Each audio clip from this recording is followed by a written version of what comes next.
اعوذ باللہ من الشیطان الرجیم بسم اللہ الرحمن الرحیم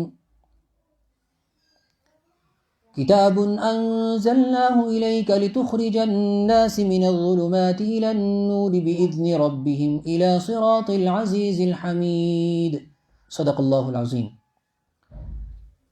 آج پہلا دن ہے اور ہم نے تقریباً 1.5 پارے کی تلاوت کی ہے، تو پہلے دن میں خلاصہ مکمل تو نہیں عرض کیا جا سکتا، البتہ جو خلاصہ سننے کی نیت سے آپ حضرات بیٹھے ہیں یا آئندہ انشاءاللہ بیٹھیں گے، تو ہم کیوں بیٹھیں، کیوں ہمارے لیے بیٹھنا ضروری ہے اور ہمیں کیا سننا چاہیے اور کس مقصد سے ہم بیٹھیں گے، یہ چند باتیں ذہن کے اندر آ جانی چاہیے، اس لیے کہ انسان اسی چیز کو حاصل کرنا چاہتا ہے جس کی امپورٹنس اس کے دل کے اندر ہوتی ہے۔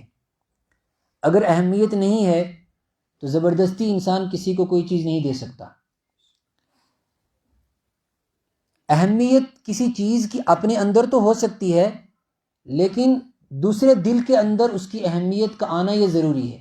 مثال کے طور پر ایک چیز کی اپنی امپورٹنس تو ہے، لیکن صرف اس انسان کی نظر میں جو اس کو جانتا ہے، اور جو اس کو جانتا نہیں ہے اس کے نزدیک اس کی کوئی قیمت نہیں ہے۔ جیسے جوہر کی نظر، جوہر کی جو قیمت ہے وہ جوہری کی نظر کے اندر ہے، اگر وہ جوہر کسی لوہار کے پاس چلا جائے تو اس کے نزدیک اس جوہر اور موتی کی کوئی قیمت نہیں ہے۔ بالکل ہمارا یہی حال ہے، ہم بالکل لوہار کی طرح ہو چکے ہیں۔ اللہ نے ہمیں جوہر دیا، اللہ نے ہمیں نعمت دی، اللہ نے ہم پر احسان کیا۔ ویسے تو اللہ تعالیٰ نے بڑی نعمتیں ہمیں دی ہیں، اور کچھ صورتیں ایسی اتاری ہیں جس میں اللہ نے نعمتوں کا ہی ذکر کیا، اور مشہور صورت سورہ رحمان ہے، جس میں اللہ تعالیٰ نے اپنے تعارف کروایا رحمان کے لفظ سے، اور فرمایا کہ جتنی نعمتیں میں نے انسان کو دی ہیں وہ میں نے ان پر رحم کیا ہے۔ الرحمن، بڑا مہربان ہے وہ۔ پھر آگے وہ نعمتیں ذکر کی، تفصیلی نعمتیں ہیں، لیکن سب سے پہلے جس نعمت کا تذکرہ اللہ نے کیا وہ کیا ہے؟ علم القرآن۔ رحمان نے انسانیت پر سب سے بڑا رحم یہ کیا کہ انسانوں کو قرآن جیسا جوہر اور قرآن جیسا موتی عطا کیا۔ اور اس کے بعد دوسرے نمبر پر نعمت جو ذکر کی، خلق الانسان، انسان کا وجود۔ حالانکہ انسان کا وجود پہلے ہوتا ہے یا قرآن پاک پہلے انسان حاصل کرتا ہے؟ پہلے انسان کو وجود ہوتا ہے، اس کے بعد انسان قرآن حاصل کرتا ہے، لیکن اللہ تعالیٰ نے انسان کے وجود کی نعمت سے پہلے جس چیز کا تذکرہ کیا ہے وہ قرآن، یہ بتانے کے لیے کہ انسان کے وجود کے بعد سب سے زیادہ اہم چیز اگر کوئی چیز ہے، سب سے پہلے انسان کو دنیا کے اندر جانے کے بعد اگر کوئی گائیڈ لائن چاہیے جہاں سے لینی ہے تو وہ یہ قرآن ہے، لہٰذا وہ اپنے وجود سے بھی زیادہ امپورٹنٹ اس قرآن کی نعمت کو دے۔ یہ قرآن ہے کیا؟ ہم اس دنیا کے اندر آئے، ایک مختصر سا ایک وقت ہے عالم دنیا کے اندر، ہم نہ یہاں تھے نہ یہاں رہیں گے، یہ ایک عالم ہے جس سے گزر کر ہمیں جانا ہے۔ ہم عالم ارواح کے اندر تھے، وہ ہماری پرماننٹ جگہ نہیں تھی۔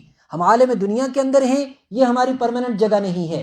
اس کے بعد ہمیں عالم برزخ کے اندر جانا ہے، اور وہ بھی ہماری پرماننٹ جگہ نہیں ہے۔ اس کے بعد عالم محشر کے اندر جانا ہے، وہ بھی ہماری پرماننٹ جگہ نہیں ہے۔ پھر جنت یا جہنم کا جو ہے فیصلہ ہونا ہے۔ لیکن اس دنیا کے اندر جب اللہ نے ہمیں بھیجا تو اس دنیا کے اندر بڑی تاریکیاں ہیں، بڑے اندھیرے ہیں، بے حیائی کے اندھیرے، فحاشیت اور عریانیت کے اندھیرے، بے دینی کے اندھیرے، شرک کے اندھیرے اور مختلف گناہوں کے اندھیرے، اللہ سے دوریوں کے اندھیرے، ایسے اندھیرے کہ کچھ لوگوں کو تو ایسے اندھیرے ملیں گے جس کو قرآن پاک نے تذکرہ فرمایا اندھیریوں کی بوچھاڑ ہوگی، ایسی اندھیریاں ہوں گی، او کظلمات فی بحر لج یغشاہ موج من فوقہ سحاب۔ قرآن پاک میں فرمایا ایسی اندھیریاں ہوں گی دنیا کے اندر، اور جو قیامت قریب آتی جائے گی وہ اندھیرے اور زیادہ بڑھتے جائیں گے۔ کتنے اندھیرے؟ فرمایا ایسے اندھیرے جیسے کہ سمندر کی تہ کے اندر اندھیرا، اور سمندر کی تہ کے اندھیرا بھی نہیں، فی بحر لجین، سمندر کے اندر جو گہرائی والی جگہ ہے اس کے اندر کتنا اندھیرا ہوگا، ویسا اندھیرا۔ فرمایا نہیں، اتنا بھی نہیں، فی بحر لجین یغشاہ موج، وہ جگہ جو سمندر کی گہرائی کے اندر ہے اس میں آلریڈی اندھیرا ہے، پھر اس کو سمندر کی موجیں اس کو ڈھانپ لیں، سمندر کی لہریں اس کو ڈھانپ لیں تو ڈبل اندھیرا ہو جائے گا۔ یہ قرآن پاک کی آیت ہے۔ فرمایا اتنا ہی نہیں، موج من فوقہ سحاب، اس موجوں کا اندھیرا بھی نہیں بلکہ اس سے زیادہ سمندر کی موجوں کے اوپر آ کر کالے بادل چھا جائیں، اتنا اندھیرا۔ موج من فوقہ سحاب، کیسا اندھیرا؟ ظلمات بعضها فوق بعض، اندھیروں کے اوپر اندھیرے، اندھیروں کے اوپر اندھیرے۔ ویسے تو قرآن نے یہ مثال سے سمجھایا، لیکن یہ حقیقت ہے۔ آج ایسے اندھیرے ہیں، پتہ نہیں چلتا اس اندھیرے میں انسان کب مرتد ہو جاتا ہے، پتہ نہیں چلتا اس اندھیرے میں انسان کب ایتھیسٹ بن جاتا ہے، پتہ نہیں چلتا اس اندھیرے میں انسان کب کافر اور فاسق بن جاتا ہے، اس امت سے نکل جاتا ہے، ایمان کو کھو بیٹھتا ہے، لیکن اس کو اس بات کا احساس نہیں ہوتا۔ کیوں؟ اس لیے نہیں ہوتا کہ وہ اندھیرے کو اصل سمجھتا ہے۔ اندھیرے سے نکلنے کے لیے جو روشنی اللہ نے عطا کی تھی وہ اس کے آس پاس بھی نہیں آتی۔ اور وہ روشنی کیا ہے؟ میں نے آیت پڑھی آپ کے سامنے، کتاب، یہ ایک عظیم کتاب ہے، انزلناہ الیک، اے میرے محبوب صلی اللہ علیہ وسلم، یہ کتاب ہم نے آپ کو عطا کی ہے۔ کیوں؟ لتخرج الناس من الظلمات الی النور، تاکہ آپ لوگوں کو ان اندھیروں سے نکالیں اور روشنی کی طرف لے کر آئیں۔ یہ روشنی اس کتاب کے علاوہ دنیا میں کسی جگہ نہیں ملتی۔ جو اس کتاب سے محروم رہا وہ اس روشنی سے محروم رہا۔ زندگی بھر جو کچھ مرضی پڑھتا رہے، جو کچھ مرضی حاصل کرتا رہے، لیکن اگر اس کو اس کتاب کی روشنی حاصل نہیں ہوئی، وہ اندھیروں میں دھکے کھائے گا، وہ ٹھوکر کھائے گا، اپنے آپ کو زخمی کرے گا، اس کے علاوہ اس کے ہاتھ کچھ نہیں آئے گا۔ اور اوپر سے بیمار، ایک تو اندھیرا، اوپر سے بیمار، آنکھوں کا اندھا، دل کا اندھا۔ تو وہ انسان جو اندھیرے میں چلا جائے، آنکھوں کا بھی اندھا ہو، اسے کیا نظر آئے گا؟ اور میں بیمار کیوں کہہ رہا ہوں؟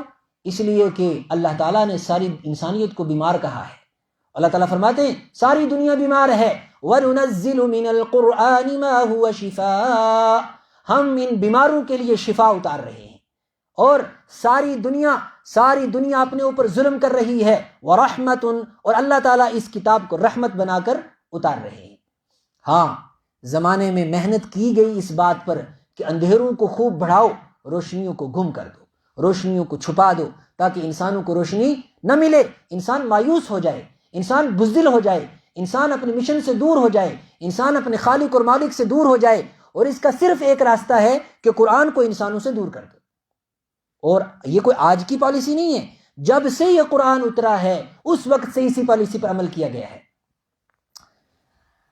وقال الذين كفروا، کافر کہتے ہیں، لا تسمعوا لهذا القرآن، میں بس آج یہی عرض کروں گا کہ یہ قرآن کتنا امپورٹنٹ ہے ہمارے لیے۔ وقال الذين كفروا، اور کافر کہتے ہیں، لا تسمعوا لهذا القرآن، یہ قرآن نہیں سننا، یہ قرآن نہیں سننا۔ ہمیں کوئی کہتا ہے کہ ہمارے گھر میں کوئی غیر مسلم آ کے ہم سے کہتا ہے قرآن نہیں سننا؟ کبھی نہیں کہتا۔ پھر قرآن کیوں کہہ رہا ہے یہ بات؟ وقال الذين كفروا، کہتے نہیں، کفار، فساق اور فجار، اللہ کے دشمن، دین کے دشمن، یہ مشن چلاتے ہیں، ایسی سازشیں کرتے ہیں کہ انسانیت سے قرآن کو دور کر دیا جائے، اس کے مقابلے میں ایسا کلچر لے کے آیا جائے، اس کے مقابلے میں ایسی تہذیب لے کر آیا جائے، اس کے مقابلے میں ایسی تعلیم لے کر آیا جائے کہ انسان چاہیں بھی تو اس قرآن سے دور ہو جائے۔ میں قرآن پاک کی صرف آیتیں پڑھوں گا، اپنی طرف سے جو بات ہوتی ہے اس میں اثر نہیں ہوتا۔ وقال الذین کفروا، کافروں نے یہ کمپین چلائی ہے، لا تسمعوا لهذا القرآن، یہ قرآن نہیں سننا۔ اور اگر کوئی سنانے والا سنانے لگ جائے یا سننے والے شوق دکھا کر بیٹھ جائیں تو پھر کیا کرو؟ والغوا فیہ، اور کیسے انسان کو دور کرو؟ فرمایا ایسا کرو، ہنگامے کی چیزیں لے کر آؤ، شور شرابے کی چیزیں لے کر آؤ، اور ایسی چیزیں لے کر آؤ جو قرآن سے ہٹا کر انسانوں کو اپنی طرف اٹریکٹ کریں۔ اور میوزک کو عام کرو، گانے بجانے کو عام کرو، کلچر کے نام پر بے حیائی کو عام کرو، تاکہ دنیا اس کی طرف متوجہ ہو اور قرآن کو چھوڑ دے۔ وقال الذین کفروا لا تسمعوا لهذا القرآن والغوا فیہ، انہوں نے قرآن کے مقابلے میں ایسی تعلیمات کو کیوں پیش کیا؟ لعلکم تغلبون، تاکہ تم جیت جاؤ۔ وہ اپنے آپ کو جیتنا چاہتے ہیں اور امت کو ہرانا چاہتے ہیں۔ وہ جانتے ہیں جو امت اس قرآن کی روشنی سے محروم ہوگی وہ ہار جائے گی۔ مکہ کے اندر بھی یہی ہوا۔ حضرت ابوبکر صدیق رضی اللہ تعالی عنہ قرآن پاک کی تلاوت کرتے تھے، آس پاس کے لوگ آ کر بیٹھ جاتے تھے، نہ چاہتے ہوئے بھی ان کا دل چاہتا تھا کہ سنیں۔ انہوں نے آپ سے شکایت کی اور کہا کہ آپ کے یہ ساتھی صحن میں بیٹھ کر تلاوت کرتے ہیں اور ہماری عورتیں اور ہمارے بچے ان کی اس تلاوت پر فدا ہو جاتے ہیں، آپ ان کو روکو۔ حضرت ابوبکر صدیق رضی اللہ تعالیٰ عنہ اپنے صحن میں بیٹھ کر قرآن پاک کی تلاوت کرتے تھے۔ پھر کیا ہوا، ایک فاسق اور فاجر، ایک مکہ کا کافر، ایک اللہ کا دشمن، اس کے قرآن کا دشمن، وہ اٹھا، وہ ایران گیا اور وہاں سے جا کے کنجریوں کو لے کے آیا ناچنے کے لیے، اور وہاں سے گانے بجانے کے سامان لے کر آیا، اس پر قرآن پاک کی آیت اتری، وَمِنَ النَّاسِ، کچھ لوگ ہیں ایسے جنہیں ہم جانتے ہیں، مَن يَشْتَرِي لَهْوَ الْحَدِيثِ، جو بیکار کی باتوں کو خرید کر لاتے ہیں، بیکار کی باتوں کو خرید کر لاتے ہیں، لِيُضِلَّ عَن سَبِيلِ اللَّهِ، کیوں لاتے ہیں؟ اس لیے تاکہ اللہ کے راستے سے دور کریں اور قرآن سے انسانوں کو دور کریں۔ شاید بات سمجھ آئی ہو، ایسی چیزوں کو، ایسے انسٹرومنٹس کو ہمارے گھروں کے اندر داخل کیا گیا، اسی آیت کی روشنی میں معلوم ہوتا ہے۔ ایسے انسٹرومنٹس کو، اس وقت تو وہ کچھ اور لے کے آیا ہوگا، آج کی دنیا موبائل لے کر آئی، آج کی دنیا فلمیں لے کر آئی، آج کی دنیا جو ہے بے حیائی کے سامان لے کر آئی، اور اس وقت اس نے اپنے طور پر لایا۔ آج کی دنیا نے کچھ ترقی کی ہے، اپنے طور پر لایا ہے، لیکن فارمولہ ایک ہی ہے، لہو الحدیث، بیکار کی باتوں میں اپنی انسانوں کو اور امت کے نوجوانوں کو لگا دو تاکہ وہ قرآن نہ سیکھ سکے۔ ان کے پاس وقت ہی نہ بچے قرآن سیکھنے کے لیے۔ وقت ہے کیمسٹری پڑھنے کے لیے، سائنس پڑھنے کے لیے، بایو پڑھنے کے لیے، سب چیزوں کے لیے وقت ہے، لیکن ان کا ایسا ذہن بنا دو کہ وہ قرآن نہ سیکھ سکے، اس لیے کہ وہاں سے روشنی حاصل ہوگی۔ تو میرے بھائیو، یہ قرآن ایک عظیم نعمت ہے، اگر ہم لوگوں نے اس کی قدر نہیں کی تو قرآن پاک نے ہم سے سوال کیے ہیں۔ قرآن پاک نے پوچھا ہے، أَفَبِهَذَا الْحَدِيثِ أَنْتُمْ مُدْهِنُونَ، تمہیں کیا ہو گیا؟ أَفَبِهَذَا الْحَدِيثِ، کیا اس کتاب کو، اس قرآن کو، أَنْتُمْ مُدْهِنُونَ، تم اس کو ہلکا سمجھتے ہو؟ تمہیں یہ بات سوچتے ہوئے شرم نہیں آتی؟ أَفَبِهَذَا الْحَدِيثِ أَنْتُمْ مُدْهِنُونَ، مدہنون کہتے ہیں بس ایسے ہی اس کو اگنور کر دینا، ہلکا سمجھنا، کیا اس میں اچھا تلاوت کرنی ہے، تلاوت تو کر دیں گے، رمضان آئے گا تو۔ نہیں، یہ کتاب تلاوت نہیں ہے، یہ کتاب ہدایت ہے۔ ذالک الکتاب لا ریب فیہ ھدی للمتقین، یہ تو انسانوں کو راہ دکھاتی ہے۔ جس انسان نے اس کی راہ نہیں دیکھی اور اپنی راہ پر چلا، اضل اعمالہم، اللہ ان کے اعمال کو برباد کر دے گا، اس کو کوئی راہ نہیں مل سکتی قرآن کے علاوہ۔ اور پھر قرآن پاک نے پوچھا، اچھا ٹھیک ہے، تمہارے پاس کچھ اور ڈگریاں ہیں، تمہارے پاس کچھ اور کتابیں ہیں ایسی جو تمہیں اس قرآن کے مقابلے میں اچھی لگتی ہیں؟ تو 29ویں پارے کی آخری آیت، فَبِأَيِّ حَدِيثٍ بَعْدَهُ يُؤْمِنُونَ، تو لاؤ اللہ کو بھی بتاؤ تم کیا ایسا پڑھتے ہو جو اس قرآن کے مقابلے میں تمہیں اچھا لگتا ہے۔ فَبِأَيِّ حَدِيثٍ، کون سی کتاب پر، بَعْدَهُ، اس کتاب کو چھوڑ کر، یؤمنون، فبأي حدیث بعدہ یؤمنون، یہ لوگ کون سی اور کتاب کو مانیں گے، کون سی اور کتاب کو پڑھیں گے؟ آج کے انسان سے اگر پوچھا جائے، وہ 10 نام لے گا، یہ کتاب پڑھتا ہوں صبح سے شام تک، پھر یہ پڑھاتا ہوں، اسی میں زندگی کھپا دی ہے اور قرآن نہ حاصل کیا۔ کیوں؟ صرف اس وجہ سے کہ ہماری لینگویج نہیں تھی، صرف اس وجہ سے کہ ہماری لینگویج نہیں تھی۔ تو کیا اللہ تعالیٰ یہ نہیں پوچھے گا، تم نے جو سائنس پڑھی، تم نے جو کیمسٹری پڑھی، تم نے جو بایو پڑھی، کیا وہ کشمیری میں اتری؟ کیا وہ گوجری میں اتری؟ کیا وہ تمہاری اردو میں اتری؟ تم نے اس کو حاصل کرنے کے لیے، مٹیریل کو حاصل کرنے کے لیے دنیا کی ساری زبانیں چھان ماری، دنیا کی ساری زبانوں کو کھنگال دیا۔ جو سبجیکٹ تمہیں حاصل کرنا تھا، جس زبان میں تھا، تم نے وہی زبان حاصل کرنا شروع کیا۔ بس ایک قرآن ایسا تھا جو تمہاری زبان میں نہیں اترا، تو تم نے سوچا کہ ہماری زبان میں نہیں اترا تو ہمیں حاصل کرنے کی کیا ضرورت ہے؟ اللہ تبارک و تعالی ہمیں قرآن پاک کی اس نعمت کی قدر کرنے کی توفیق عطا فرمائے۔ 35 پہ ہم نے شروع کیا تھا، بس 2-3 منٹ میں بات ختم کرتا ہوں۔ میرے بھائیو، اگر ہم نہ جاگے، اگر ہم نے اپنی نسلوں تک یہ کتاب نہ پہنچائی، اگر ہم نے خود اس کو اپنی زندگی کے اندر نہیں اتارا، اگر نہیں حاصل کیا، تو یاد رکھو ایک دن ایسا آنے والا ہے جس دن ہم ہوں گے، ہمارا گریبان ہوگا، اور میرے اور آپ کے آقا جناب محمد عربی صلی اللہ علیہ وسلم اس گریبان کو پکڑیں گے اور ہمیں ظالم شمار کیا جائے گا۔ ایسا ظالم جو اپنے ہاتھوں کو کاٹے گا اور کاٹتا چلا جائے گا، پورا بازو کھا جائے گا اور اسے اس بات کا احساس نہیں ہوگا۔ ایسا ظالم شمار کیا جائے گا اس کتاب کو اگنور کرنے والوں کو۔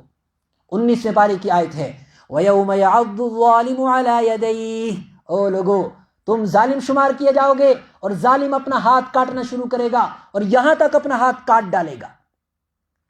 کیوں؟ وَيَقُولُ، اس وقت کیا افسوس کرے گا ہاتھ کاٹتے کاٹتے؟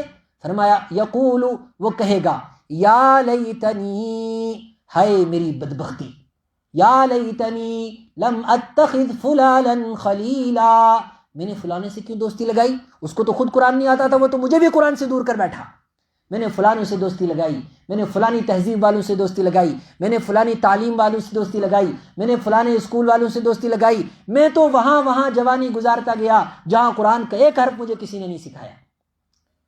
خود کہہ رہا ہے، یہ میں نہیں کہتا، لقد اضلنی عن الذکر، 19ویں پارے کی اور پہلے صفحے میں، لقد اضلنی، وہ جو میرے دوست تھے، وہ جو میرے استاد تھے، وہ جو میرے رشتہ دار تھے، وہ جو میرے پیرنٹس تھے، لقد اضلنی، انہوں نے مجھے گمراہ کر دیا، دور کر دیا، عن الذکر، کس سے، اور ذکر سے مراد قرآن پاک، ذکر سے مراد انا نحن نزلنا الذکر، ہم نے ذکر اتارا، فرمایا لقد اضلنی عن الذکر، میں ان لوگوں میں زندگی گزار کے آیا ہوں جنہوں نے مجھے اس ذکر سے دور کر دیا۔ لقد اضلنی عن الذکر بعد اذ جاءنی وکان الشیطان للانسان خذولا، حقیقت یہ ہے کہ شیطان تو انسان کو رسوا کر بیٹھتا ہے۔ اگلی آیت جو مجھے آپ کو سنانی ہے وہ ہے وقال الرسول، اب آئیں گے رسول پاک صلی اللہ علیہ وسلم، جن کی سفارش کے ہم منتظر، پیاس نے پریشان کیا، حوض کوثر پر پانی پینے کے محتاج، ایک ایک قطرے کو ترستے ہوئے وہاں پہنچیں گے، اور ادھر رسول پاک صلی اللہ علیہ وسلم کھڑے ہیں، ادھر یہ قرآن کھڑا ہے، اور رسول پاک صلی اللہ علیہ وسلم کہہ رہے ہیں یا ربی، یا رب، آپ انداز دیکھیے کیا ہے، یا ربی، یہ شکایت بھی ہے، دراصل شکایت کے ساتھ ساتھ قرآن پاک کی اس آیت کا انداز بتاتا ہے کہ دکھ کا اظہار بھی ہے، دکھ کا اظہار بھی ہے، یا ربی، اے میرے رب، کون کہہ رہے ہیں؟ رسول پاک صلی اللہ علیہ وسلم، یا ربی، اے میرے رب، ان قومی، یہ ہے میری قوم، دیکھو ان کی شکلیں، یا قومی، یہ ہے میری قوم، اتخذوا ھذا القرآن مہجورا، انہوں نے قرآن کو پیٹھ پیچھے ڈال دیا تھا، قرآن کو چھوڑ دیا تھا انہوں نے، اور ھذا القرآن کا مطلب کیا ہے؟ اس قرآن کا مطلب کیا ہے؟ اس قرآن کا مطلب یہ ہے گویا کہ یہ قرآن وہاں خود موجود ہوگا، جو خود اپنے لیے اپنا کیس لڑ رہا ہوگا اور اپنے رب کے سامنے کہہ رہا ہوگا انہوں نے میرے ساتھ زیادتی کی اور انہوں نے مجھے اپنی زندگی سے نکال دیا۔ وقال الرسول یا ربی ان قوم اتخذوا ھذا القرآن مہجورا، انہوں نے اس قرآن کو، اس کتاب کو پس پشت ڈال دیا۔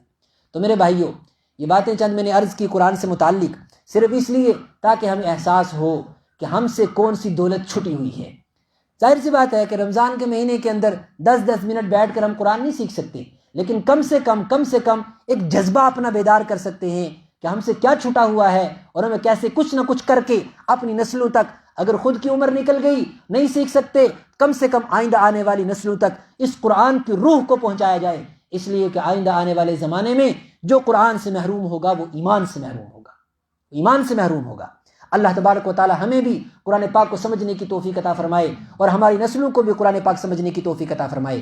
ترتیب یہ رہے گی کہ مختصر اوقات کے اندر، ایک تو صبح کے وقت میں انشاءاللہ کچھ سلیکٹڈ صورت جو ہے ہم کریں گے تھوڑی 10 منٹ کے لیے، اور اگر ممکن ہوا تو اس وقت جو ہم پارہ پڑھیں گے اس کی متعدد کچھ آیتیں، ان کا خلاصہ اور ان کا ایک عمومی پیغام ذکر کر دیا جائے گا۔ اللہ تبارک